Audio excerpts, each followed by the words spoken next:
Hey, what's going on, everybody? My name is Mundane Matt, and the other day I did a video talking about Marvel getting in some hot shit over the X-Men Gold #1 issue, where you had such stunning imagery like this panel right here, where you see the 212 prominently displayed, as well as the Aryan-looking Richard Spencer look-like motherfucker having a 51 on his shirt. Both of those are in references to events in Indonesia. The 212 is in reference to a protest on December of 2000, the 2nd of December from last year, where a bunch of very hard-lined Muslims started protesting the mayor of Jakarta, who happens to be Chinese and Christian, and they don't want to do nothing with none of that. They don't think a non-Muslim should lead Muslims. And then you jump over here to another scene featuring Colossus going QS 551 right there. And that is in reference to a passage in the Quran that essentially says, if you cohort with the Christians and the Jews, you lose. You can't tolerate other religions because clearly they're inferior, and clearly you're fucked if you do. Now, we know that Marvel issued a statement the other day saying that the mentioned artwork in X-Men Gold #1 was inserted without knowledge behind its reported meanings. These implied references do not reflect the views of the writer, editors, or anyone else at Marvel, and are in direct opposition of the inclusiveness of Marvel Comics and what the X-Men have stood for since their creation. This artwork will be removed from subsequent printings, digital versions, and trade paperbacks, and disciplinary action is being taken. Now, at the time, we didn't really know what the disciplinary action was going to be. We didn't know what it was. We're like, okay, are they just gonna slap him on the wrist? They're gonna kick him off the comic. They're gonna suspend him for a while, because usually in these situations, you don't ever hear, well, disciplinary action is going to be taken. It's usually a very, very strict, you're fired. But then again, we're dealing with Marvel Comics, who love to be inclusive, as well as hardlined Islamic viewpoints. And considering the world we live in right now, you can't criticize the Quran without catching a lot of shit, especially from the liberals out there. Well, I can honestly tell you that I was definitely a little bit wrong here. So they fired his ass. Oh, they canned his ass. And it apparently it's not even like just a regular firing. I feel like they nuked him from fucking orbit, right? So this is his statement. He says, "Hello worlds, my career is over now. It's a consequence what I did, and I take it. Please, no more mockery, debate, no more hate. I hope all in peace." And this last chance, I want to tell you the true meaning of the numbers 212 and QS 551. It is a number of justice. It is a number of love. My love to Holy Quran. My love to the last prophet, the messenger. My love to Allah, the one God. I apologize for all the noise. Goodbye. May God bless you all. I love you all. Ardian Syaf. Now, you read something like this and you might be thinking to yourself, am I an asshole for wanting this dude to get fired? Am I an asshole for thinking this way?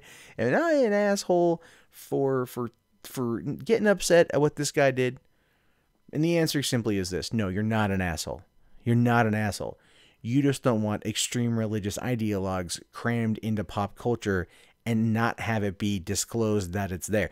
If you are looking at the artwork from Ardian and you're thinking to yourself, like, yeah, this guy's pretty good. He's clearly a hardline Muslim. All right, cool beans, whatevs. You know what he's going to put in his artwork, and that is okay. No one is upset at that. All right. But Marvel hired this dude to draw X-Men, not the holy X-Men of the Quran, Muhammad's prophets, or whatever, like Allah's prophets. None of that shit. I don't fucking know. The point is, that's not what they did. And I don't feel bad that this guy got fired.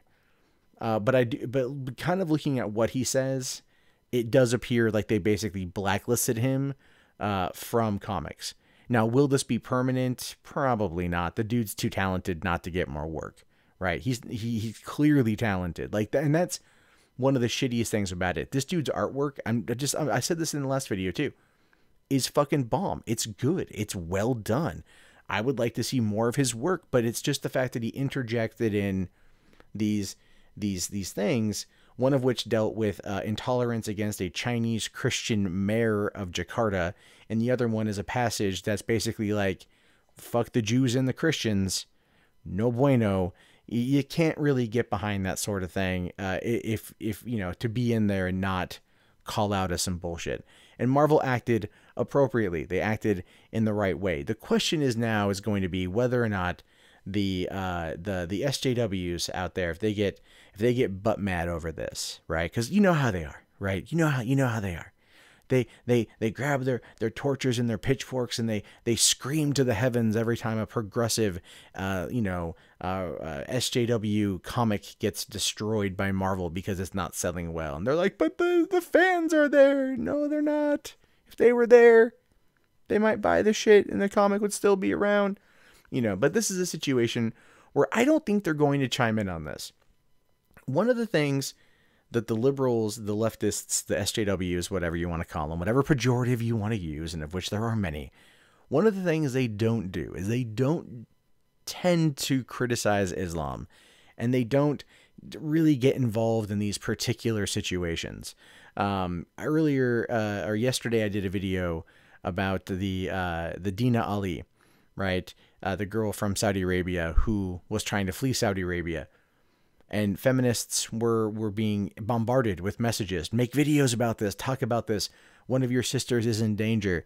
And they came back and they're like, whoa, pump the brakes, bro. We ain't touching this shit with a fucking 10-foot pole. And it's because they know that in the realm of oppression Olympics, they can't touch this shit. They can't touch it. They ain't gonna touch it. And all they're gonna fucking do is just make it this really, really, really fucked situation for everyone involved if they try to touch it, and it's just going to backfire on them. So they're not even going to worry about it anymore.